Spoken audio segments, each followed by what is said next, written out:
एक पंडित जी था, वो काशी विद्यापीठ पढ़कर आया था और किसी राजा ने कोई अनुष्ठान करने की बता दी, किसी ब्राह्मण ने, कि भी ऐसे ऐसे कोई धार्मिक अनुष्ठान कराओ।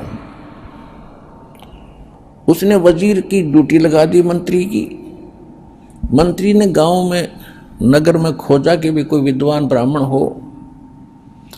एक ब्राह्मण का पता चला कि बहुत अच्छे विद्वान हैं, पढ़े लिखे हैं, और जिसने उस राजा को बताया था कि तू कम से कम 4-5 ब्राह्मणों से अनुष्ठान करवाना। अब अन्य ब्राह्मणों की खोज भी की, लेकिन कोई आगे नहीं आ रहा था। इस कारण से ब्राह्मण आगे नहीं आ रहे थे कि जो काशी विद्यापीठ से पढ़कर आया है वो बहुत बड़ा विद्वान है, और हम तो जंतर मंत्र कर लिए हैं, हमारी दाल उड़े गले नहीं, और कहीं राजा दंडित ना कर दे। और राजा ने क्या कर रखा था कि प्रतिदिन जो अनुष्ठान के लिए आएगा ब्राह्मण, उसको प्रतिदिन 1 अशरफी, यानी आज का 10 ग्राम सोना, यानी 35-30 हजार दिल्ली के उसको दक्षिणा मिलेगी। जो काशी विद्यापीठ पढ़ कर आया था ब्राह्मण, उसको मिली अशरफी, और उसने फिर लाया खाने पीने का सामान, अपनी पत्नी के बढ़िया गहने गुणे बनवा दिए, कपड़े अच्छे लाया। तो उसकी पंडितानी दूसरे तीसरे दिन बढ़िया गहने और कपड़े पहन कर गई कुएं पर पानी लेने के लिए। अन्य ब्राह्मणियों ने पूछा कि ऐसा क्या हाथ लग गया तुम्हारे, इतने बढ़िया बढ़िया कपड़े और गहने बनवा लिए?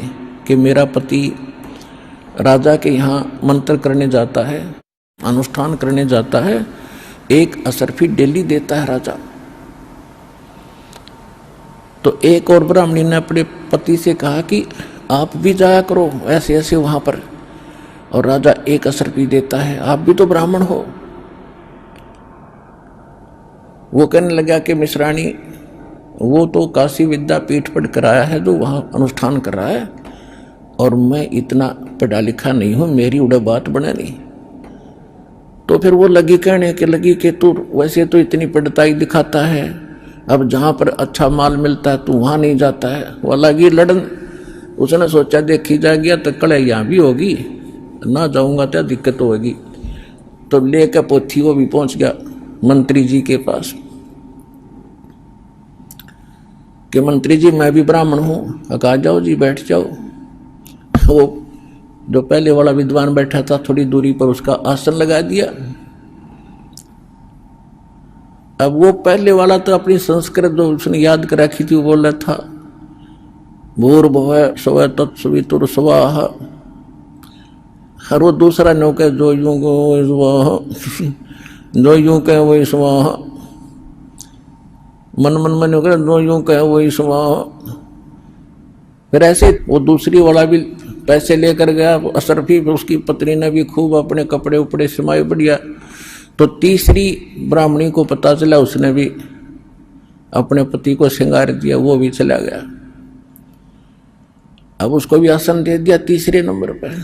पहले वाला बोलता संस्कृत भूर्भुवः स्वः, दूसरा जो यूं कहो, तीसरा कहता कब तक नंबेगी स्वाहा कब तक नंबेगी स्वाहा। अगया कब तक नंबेगी हमारी या बकवाद। फिर चौथा भी पहुंच गया, चौथे का चौथे नंबर पर लगा दिया। अब पहले वाला तो अपनी संस्कृत बोलता है स्वाहा, दूसरा कहता है जो यूं बोलो वही स्वाहा, दूसरा कहता है कब तक नंबेगी स्वाहा, चौथा कहता है निम्बन दे जब तक नंबेगी स्वाहा निम्बन दे जब तक नंबेगी स्वाहा। अकपोल पाटे जब तक पिटाएंगे पर इतने तक मिलन दे जो मिल रहा है।